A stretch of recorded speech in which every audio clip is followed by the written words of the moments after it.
Daunio kūrybą ir pradedi skaityti, kyla klausimas, koksgi mano santykis su šita kūryba. Ruošdamasi čia kalbėti, aš ilgai mąsčiau ir ieškojau sąvokos, žodžio, kuriuo galėčiau pasakyti savo skaitytojo santykį su jo Vaidoto Daunio kūryba. Pavyzdžiui, savo santykį su eilėraščiu. Kas vyksta tarp manęs ir eilėraščio, kai mes liekame dviese? Aš jį skaitau, analizuoju, gilinuosi, ne ir ne. Ne taip. Aš galėčiau sakyti, aš įeinu į eilėraščio dvasinę erdvę ir jaučiu visą žmogiškosios būties esatį. Ir per šitą esatį jaučiu kūrėją, dangiškai ir žemiškai poetą. Ir suvokiu save. Ir esu šalia kitų.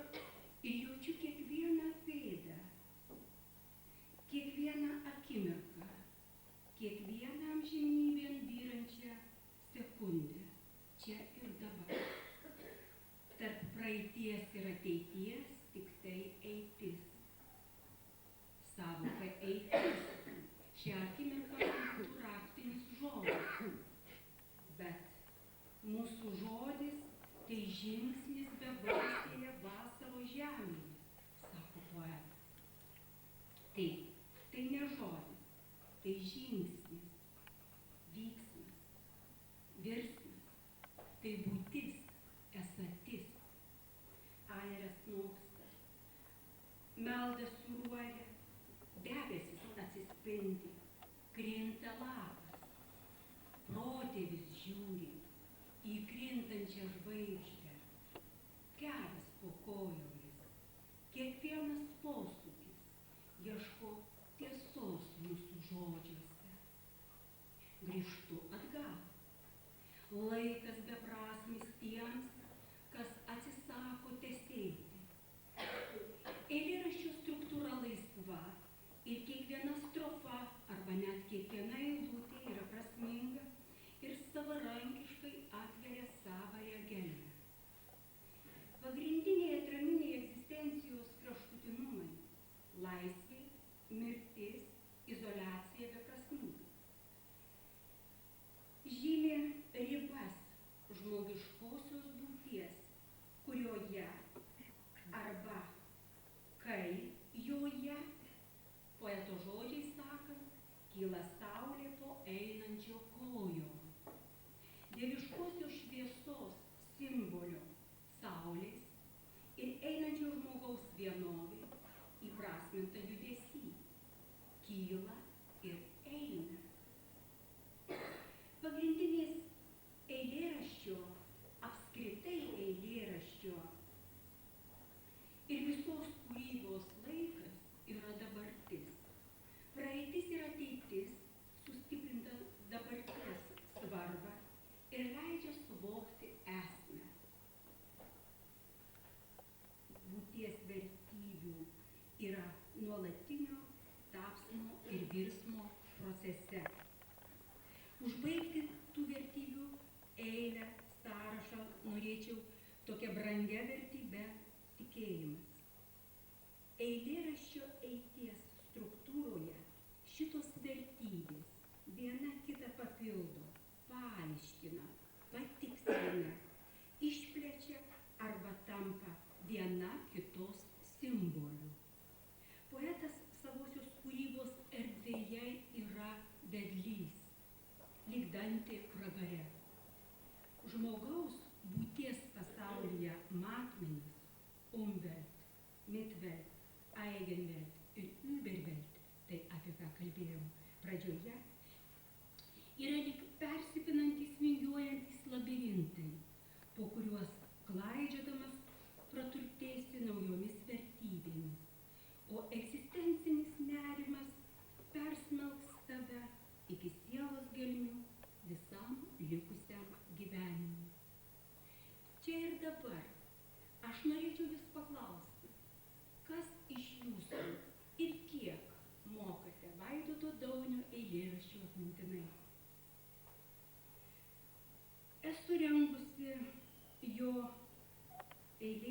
poetinę muzikinę kompoziciją su 7-9 klasės moksleiviais. Tai buvo juvelyrinis darbas. Aš nesakau, kad jie išmoko tuos eilėraščius. Aš galiu sakyti, jų sielose pasiliko žodžiai ir minčių, tinkamų jų amžiui eilučių ir strofų iš Vaidoto kūrybos, tuos, kuriuos jie mokėsi. Ir tada jie sakė, kaip tai gražu, bet labai sudėtinga, ne taip, kaip kitus eilėraščius besimoko. Iš tikrųjų, yra poetų, kurių eilės lengva išmokti, dainuoti, jos kaip debesėliai, plaukia iš lūpų, lyja ir smagu. Vaidoto Daudo poezijos šitaip nei skaityti, nei mokytis nevalia ir negalia. Jie spyglina dvasią ir mintį. Juos reikia sąmonėje apgyvendinti, įminti. Eilių ir apskritai jo kūrybos erdvė išlaisvina nuo aplinkos varžtų, nuo žemų poreikių ir leidžia prisijimti Dievo duotąją laisvę ir atsakomybę. Ir čia norėčiau kelias eilutes paskaityti iš jo vieno eilėraščio, kuris vadinasi Keturios. Viešpatie, aš trokštu ne pavasario, kuris mane išgelbėtų, o kad galėčiau išgelbėti tau nors vieną pavasarį. Neapleisk manęs, kai lyja lietus ir lapas nuo medžio juodo krenta, kaip krenta diena, stovinčio begaliniame rudens šešėlyje neapleisk, trokštančio rudens aukoje begalinėje. Neapleiskit, kaip apleidi laiptais, po laipto besileidžiantį, artimuosius apleidžiantį. Kai statau dabar pėdas sniege, aš atnašauju ne žiemai, tau atnašauju vienišojo teisybę.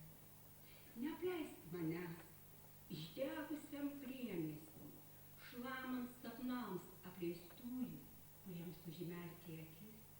Viešpatie, aš prašau ne vasaros atilsio, o atilsio tavo miegančiai vasarai.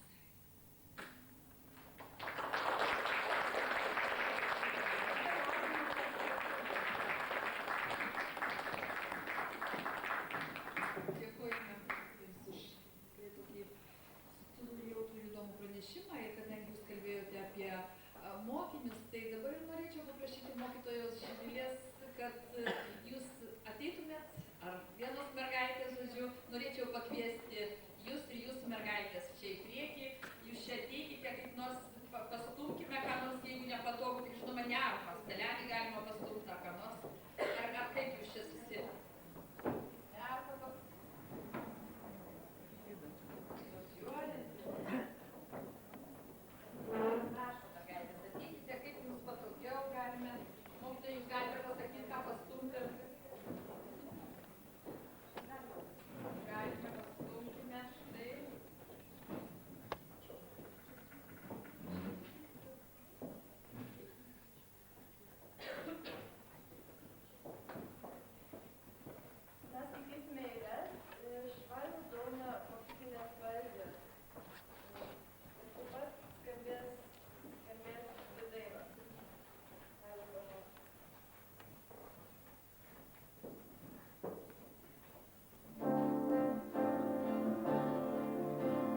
žiedai, žvaigždės šauksmą, žinok savo šokį, kas kelius gali rast, kol į rytas nuspręs, vėl šauš, vėlų, neieškokime. Gal aušra suvėluos, mes pasklidę šiluos, brauksim kojomis žvilgančią rasą, nors nerasim kelių tarp paparčių žalių, bet širdį liks papasakos lašas. Jų buvo 3, kaip pasakoj. Jauniausias kvailys be abejo, abu vyresnieji protingi. Kaip pasakoj, jie į pasaulį išėjo laimės ieškoti. Ir priėjo kryžkelę aišku. Pirmas ėjo keliu į šiaurinę, antras traukė keliu į vakarę, o trečiajam kelių nebeliko. Ak, tos pasakos, netikros pasakos, nė viena iš jų neminėjo, kur pasuko kvailys jaunėlis. Nė viena iš jų nepasakė, kad jisai per užėmusį lauką į nežinomą žvaigždę patraukė. O jų buvo 3, kaip pasakoj. 2 protingi atėję pamatė, kad jų laimė jau išdalinta. Tik trečiasis, kvailiu pavadintas, savo mažą, nežinomą žvaigždę, atėjęs, nepadėstaravo.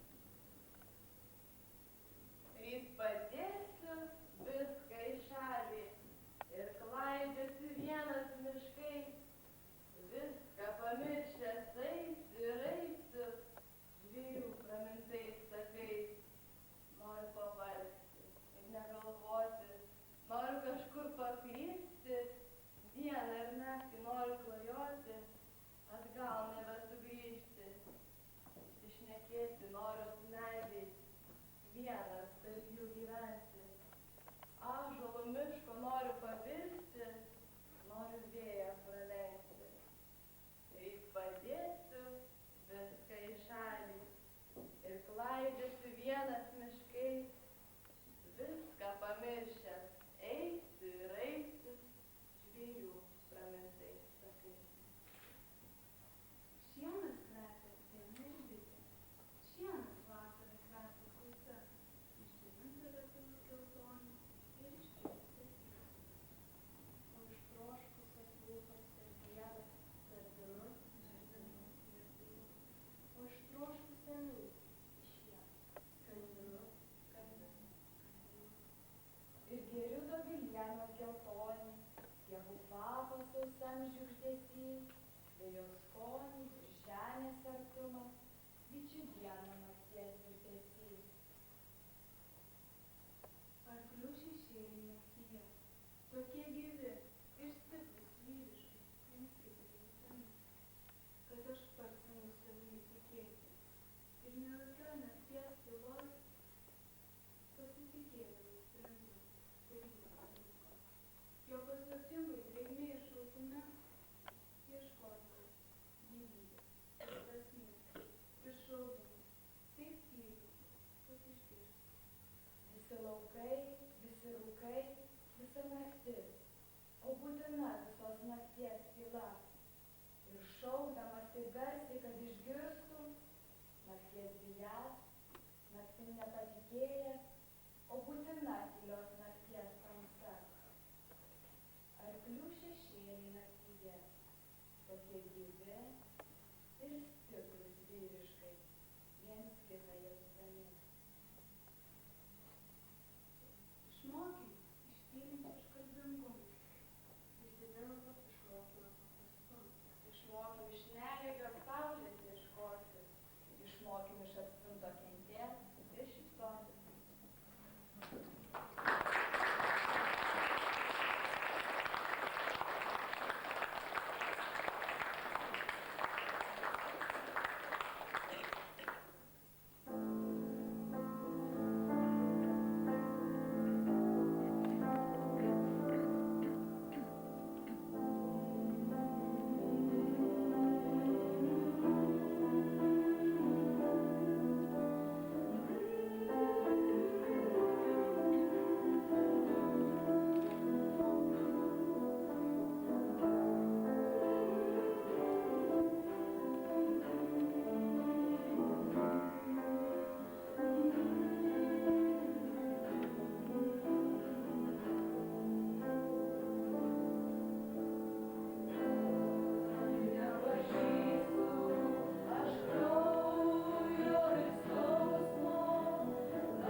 galvoju, kad Vaidotas Daunys visada liks jaunas. Ir todėl, kad, ne tik todėl, kad jisai, kaip ir daugelis, rašė pirmiausia romantišką poeziją, bet todėl, kad jis buvo visą laiką idealistas. Ir jo poezija ir tai, ką jisai darė kitose srityse, turėjo labai didelio magnetizmo, didelės jėgos. Ir mes labai dažnai Vaidotą minėsime ir jį prisiminsime ne tik tai tol, kol bus gyvi žmonės jį pažinoję, bet ir tol, kol bus idealizmo, magnetizmo juntama jėga, kadangi, prisipažinkime, iš tikrųjų, ne visi gali tą jausti ir siekti kasdien savo kasdieniniame gyvenime. Mes visi esam žmonės ir labai dažnai yra sunku pramušti tas lubas, kurios yra virš mūsų. O Vaidotas labai dažnai sugebėjo tas lubas virš savęs pramušti ir tiesiog ir įeiti į kitą platesnę erdvę ir padaryti daug daugiau, negu galėtų kitas žmogus. Pirmiausiai, aišku, jis buvo poetas. Jis norėjo juo būti, jis žinojo, kas yra poetas. Jis turėjo visą laiką prieš akis bent jau du didelius gyvus pavyzdžius, Putiną, ir dažnai jis taip ir draugų buvo vadinamas Putinu, ir Mačernį, nes jam poezijos samprata buvo tokia artimiausia. Poezija susijusi su filosofija ir su etika. Šitas derinys filosofijos ir etikos. Ir jis pats jau ankstyvoje savo kūryboje reiškėsi kaip filosofuojantis poetas. Ir jo eilėraščiuose jautėsi tie du pasauliai, realusis ir, kaip čia buvo pirmajame eilėrašty, kurį dukra skaitė, ne šioji žemė, ne ši žemė jį viliojo, ir visą laiką jo poezijoje pastoviai, kaip kokios įkyrios mintis, kaip gali atrodyti pirmą kartą skaitančiam Vaidoto poeziją, kartojasi vėjas, skrydis, paukštis, kažkoks tas judesys, tas toks kilimo momentas, skrydis, tas judesys aukštyn, kuris metam bėgant įgavo vėl papildomą dimensiją, susiliejo su dvasingumo apraiškomis, su maldos forma, su atėjimu į Dievą, kuris buvo labai natūralus Vaidotui ir tais laikais, kai dar tik buvo 9-ojo dešimtmečio ne pabaiga, o vidurys.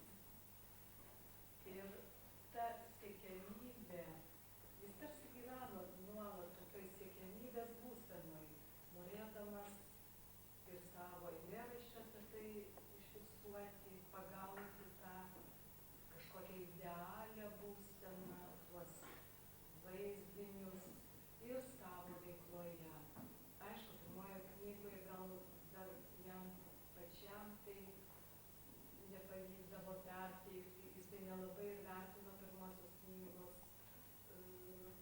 kaip rezultato, kadangi jis, kaip sakiau, turėjo didelius idealus, didelius poetus, kuriuos laikė savo pavyzdžius Putiną pirmiausia. Ir todėl ir jo pirmoji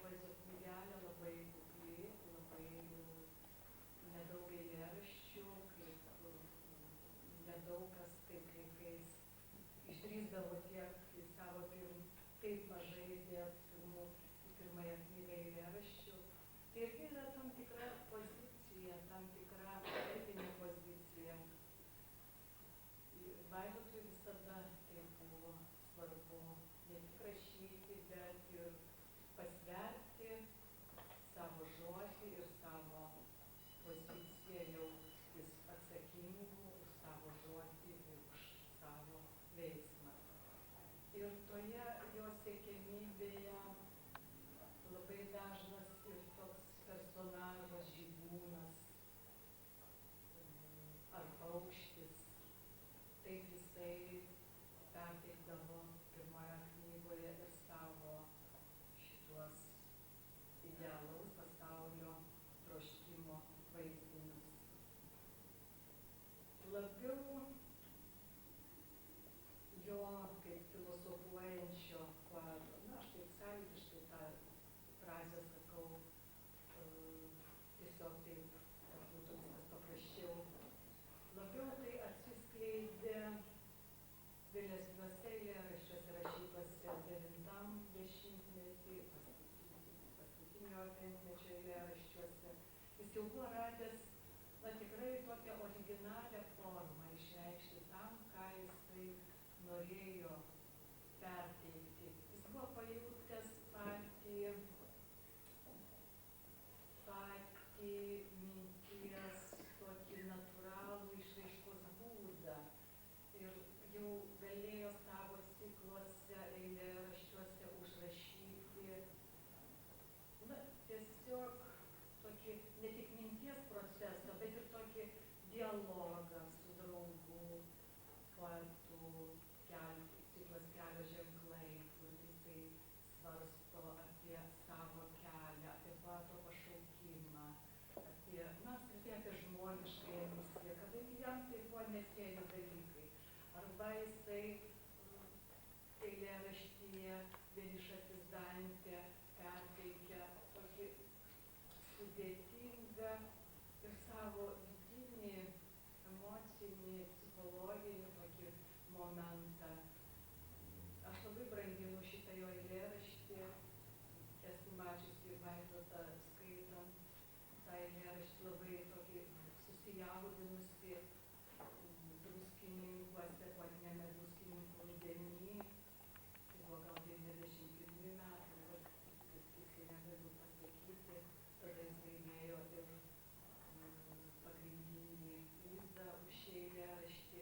Jam tai buvo labai ir tas periodas galbūt sudėtingas ir, na, apskritai, kaip sudėtingas tai buvo laikas prieš 10 metų ir kiekvienam galbūt atsakingai žiūrinčiam į savo veiksmus, į savo žodžius labai sunku yra ir pasverti ir išlaikyti tą tokį idealybės siekimą ir jį taip, na, kasdien savo poreikiuose, toje kasdienybėje, įvairiose veiklos rytise, tai įgyvendinti. Man atrodo, šmėkštelėjo Donaldas Kajokas čia kažkur dabar, prisimenu, kaip druskininkų poetiniam rudenį Vaidotas kalbėjo su juo apie savo problemas ir klausė, kaip man pasielgti. Ir tą eilėraštį Vienišasis Dantė Vaidotas tikrai buvo labai daug sudėjęs ir savo asmeniškų išgyvenimų ir radęs labai tokią visuotinę formą Dantės personažą ir tą momentą, kai Dantė plaukia plaustų ir jisai pajunta tą praregėjimo, švitimo momentą, galbūt analogišką tam momentui, kurį mes žinom Švento Pauliaus kelyje į Damaską, kai tiesiog yra perkainojami įvykiai, veiksmai ir visa ta situacija ir kaip jis pasijunta esąs ne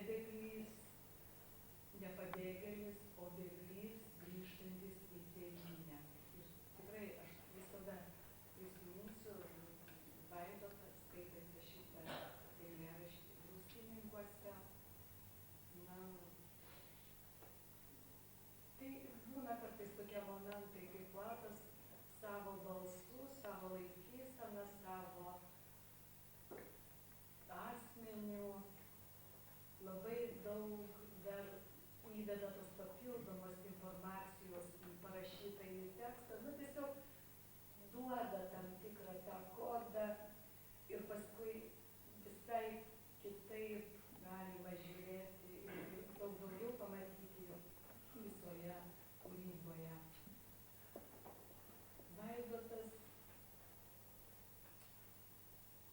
poezijos eilėraščių parašė tikrai labai nedaug. Jis tiesiog visą laiką buvo užsiėmęs kitais dalykais. Jis turėdamas tą aukštą poeto idealą, jis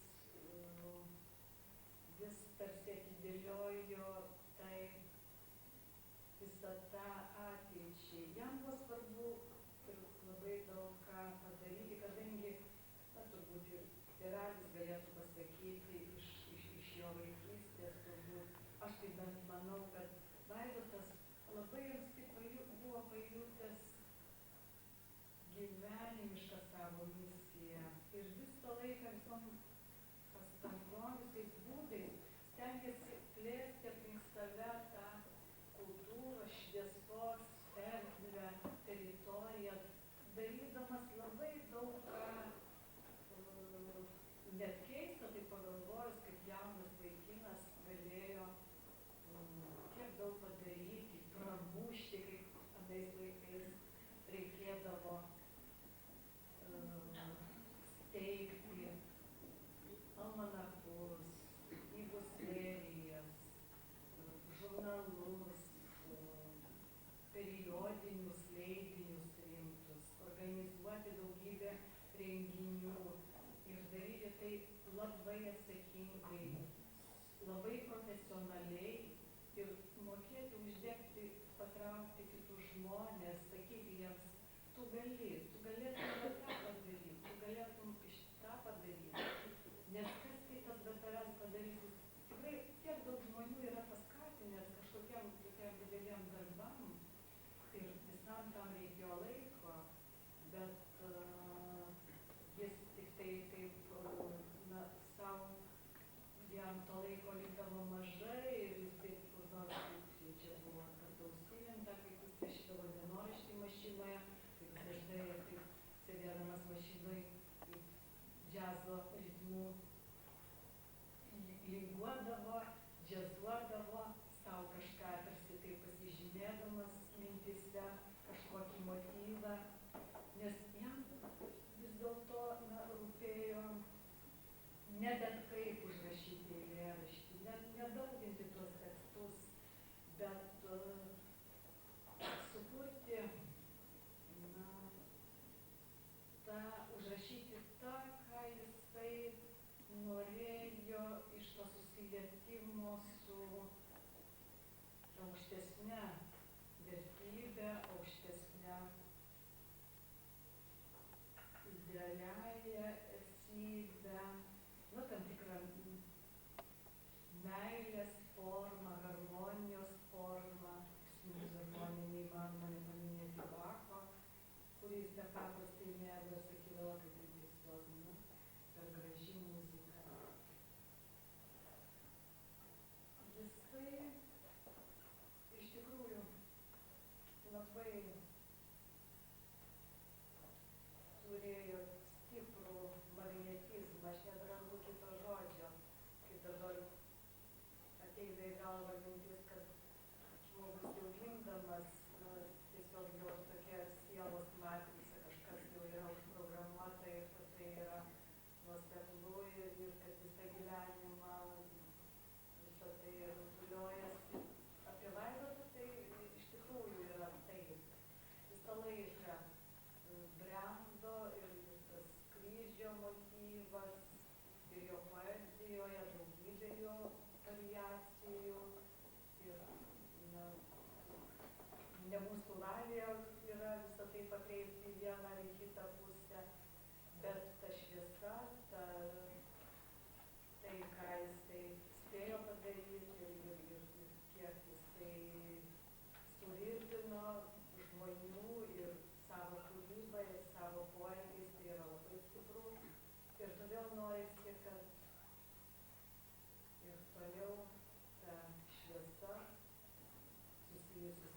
Vaidoto Daunio vardu, kad jinai būtų skatinama ir taip gražiai, kaip šiandien matom Kristo ir Vilniuje, ir Rumšiškėse, ir Kaune, ir visur. Ir, tai yra labai svarbu. Ir tiesiog kai kuriems žmonėms yra lemta padaryti už tuos, už mus, kurie mes kiti to negalim. Ačiū Jums. Tiesiog mes atvažiavom gal vaikus šiandieną, su keturiom mergaitėm, nors prie užsienimų negalėjo atvykti, 19-metis, o mano merginom yra 15-metis, jos kitą 13-metį, dabar jau 10-metis, tai net nenorama, kad trupučiuką trukdo klausytis jums, nes gal nevyks svarbu. Tai šiuo tarpu, kaip Janina gražiai kalbėjo, aš tiesiog vardu vadinu, nes man artimas žmogus. Žodžiu, apie kūrybą tikrai taip išjaustai, sakyčiau, poetiškai, tiesiog aiškino Vaidoto pačią kūrybą ir esmę. Tai paminėjau vieną tokį tikrai gražų pasakymą Vaidoto, kad Bachas tikrai gražiai, aš pati kaip muzikė, tai aš to gražiai dėmesį, nes aš pati negirdėjau šito pasakymo, kaip Bachas buvo vienas iš tų kertinių stulpų jo gyvenime, Bacho muzika, kurią jis išjautė labai giliai ir labai būtent taikliai priėjo iki Bacho, kadangi jo harmoninga asmenybė turbūt labai suderėjo energetiškai su šitąja harmoninga, viena iš pačių harmoningiausių pasaulio muzikų šioje žemėje. Tai dabar aš manyčiau, kad tarp žodžio ir tos dvasios tai jungčiai labai būtent ir tiktų Joanos paskambintas Bacho kūrinys, dabar neatmenu, ką nuskambinti. Bacho fantazija, Johanas Bacho fantazija, kuris mus trupučiuką atgraužia nuo materialios žodžio tos medžiagos.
Marcinkevičių, Vaidoto tikrą pusbrolį, žodžiu, jis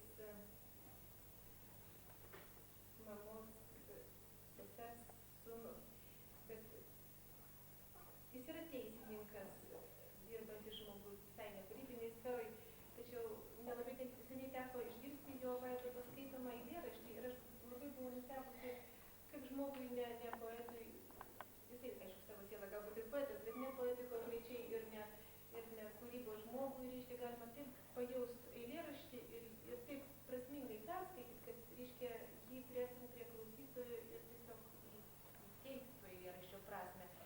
Čia labai sunkus dalykas, tarp kitko, prieš jį skaitė tą patį eilėraštį aktorius, baigęs studijas ir visą ką, ir tas eilėraštis visiškai neskambėjo. O paskaičius Arūnui, staiga eilėraštis, kaip pasaulis čia pat atsivėrė. Labai įdomus toks dalykas, tai galbūt paklausykim dabar būtent Vaidoto pusbrolio paskaityto eilėraščio. Tarkim, jo eilėraščiai, nežinau, kiek Gerai pasakymas man visiems, tai tikrai yra netikėta. Tokia proga tokia auditorijai, dalyvaujant tiems patiems literatūros žinovams, vertintojams. Nes iš tiesų mūsų profesijos kalba yra ganėtinai prozaiška. Ir jokių raštų dažnai jie nebūna.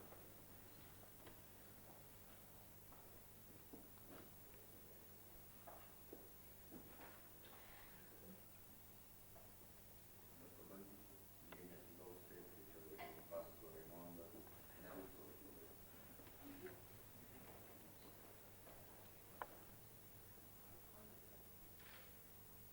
Tuo eilėraščiu, kuris skaitys, išėjo labai paprastas dalykas. Buvo Vaidoto žūties 7 metų diena,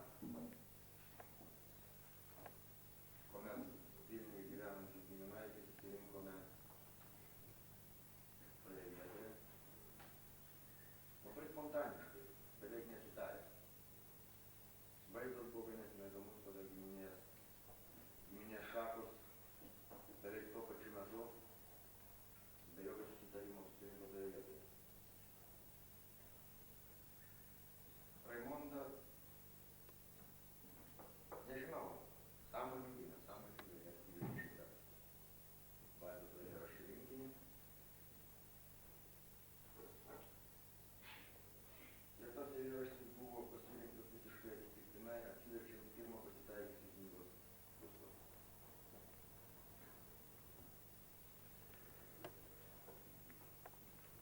Akmenys. Pirmoji pakopa mano pavydėtų man, jei galėtų praplėsti akmeninį kiautą. Ir iš šviesą dienos iškelti apsnūdusi savo žvilgsnį. Akmenys pavydėtų man, jei suprastų jie. Pirmoji pakopa, kurią kažkada palikau. Šį vakarą pabūkim visi svečiai. Susėskime už medinio stalo. Lyg apie žemės rūpelį, pro kur ne vienas svečias kažkada keliavo.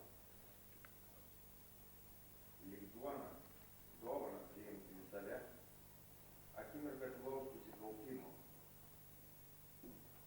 Nusišypsokim prieš išeidami. Kaip svečias svečiai,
tokia asmenybė.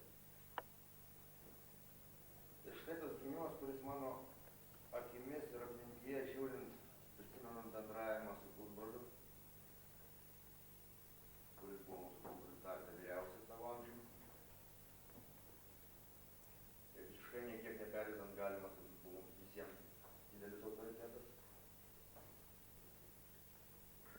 Gerokai vyresnis, tylus, susimąstęs.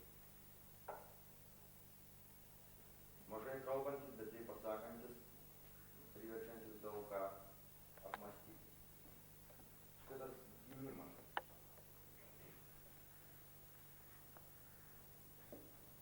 O aš sapnavau, kaip nekeista, jog gimiau iš šio protėvių raisto, iš dumble numarintos minties, iš nutrūkusios pelkėj vilties. Ir mirtis, būtinybė mirtis, kaip kad sakė gimtoji naktis, gaubus protėvių kaulų dugne, iš šio raisto iškėlė mane. Sapnavau vieną kartą kaip nekeista, vidury aulo protėvių raisto, vidury mažoje, tuščioje, pelkė kvepiančioje saloje.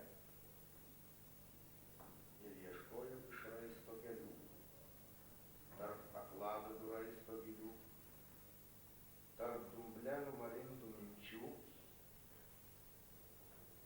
ir paskendusi pelkėj vilčių. Sapnavau, vieną kartą kaip nekeista, išėjau iš šio protėvių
visi poezijos ir vertėjai.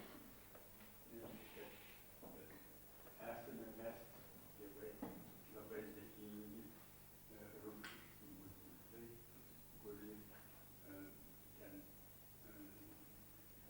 labai aktyviai imasi vaizdo studijų, vaizdo tokio prisiminimų pavaizdavimo. Tai aš pats nežinau, mano kažkaip tai pajuntu kažkokius tai prasikaltimų be kaltės psichologizmą. Man atrodo, kad kažkur tai aš kaltas, arba mes tėvai kalti, kad vaikas baigia taip savo dienas, į savo aukštus kryžius, taip ištrūkti iš mūsų rankų. Tas, matyt, toks yra visai natūralus jutimas kaltės, tokios kaltės. Aš kaip fotografas tyrinau šitą psichologiją su lietuviškomis raudomis. Ir ten raudos taipogi yra lygiai tas pat, kad spindi ten kažkur tai gailesys to likusiųjų dėl to, kad jie nieko nepadarė, kad jis išliktų su žmogus. Taip kaip ir aš.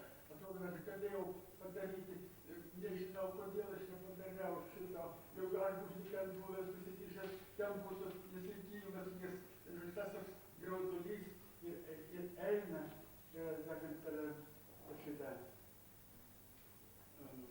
Tai yra psichologinis toks dėsnis. Kaip aš kas vasarą važiuoju į Žemaitijos miškus pas savo bičiulius, kurių čia didelis miestas. Išvažiuodamas paskambinau Vaidotui į krantus ir kaip gyveni, kaip nori, pasakau, kad važiuoju atostogų. Jis kalbėjo labai liūdnu balsu. Sako, aš turiu labai daug rūpesčių ir daug darbų. Kai pasakiau, kad išvažiuoju, pirmasis klausimas buvo, kas palieka prie manęs? Sako, bičiulė, tai yra mano dukra. Labas, aš Jėzus valstybė. Tai buvo toks paskutinis skambutis, taip, ko mūsų buvo. Ir žuvo man tik tai esant Žemaitijos miškuose. Kai sužinojau, mano žentas sėdės priekį, įėjo į sekretėlį, kur aš atsisagauju. Sako, Vaidotas iškrito iš balionų ir dabar ligoninėj.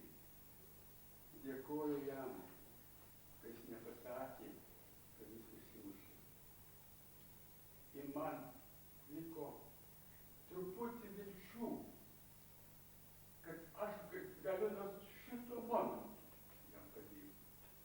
Tada jis jaudamas savo kaltę, greičiau, nieko nesakęs, sėdo mašiną, paskui visai nepasiryšiu, nesijaudinau. Lėkti greičiau į Vilnių, ir greičiau, kad jis padėtų. Nu, aš nereikėjau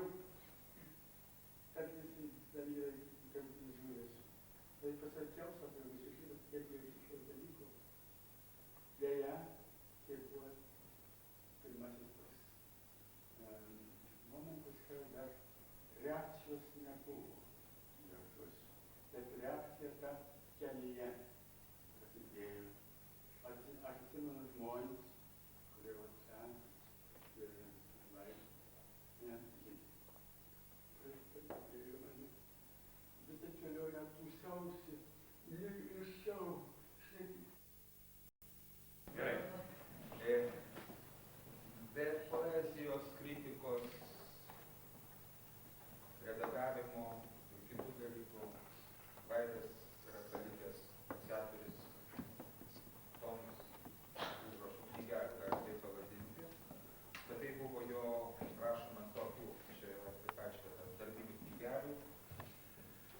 Kodėl jos iki šiol buvo niekur nepaskelbtos, tai buvo paties Vaido prašymų, yra tam tikrų dalykų, nes tai buvo labai tokių įrašų, kurie tuo laiku neturėjo būti publikuojami, arba asmeniškų dalykų, jisai buvo prašęs, jeigu kas būtų, kad su laiku savaime atsirastų. Jis rašė visur, rašė važiuodamas automobilyje, čia yra tokių užrašų, kad važiuoju, sustoju, rašau, parašiau, važiuoju toliau.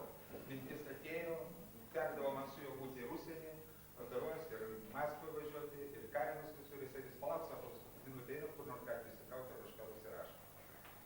Principė, tai, man atrodo, jeigu tai bus viskas atrinkta, mes kaip planuojam, kad kada nors padaryti Etnų fondas, ir gal artimiausiu metu, tai bus ne ką blogesnė, tiksliau gal net ir gražesnė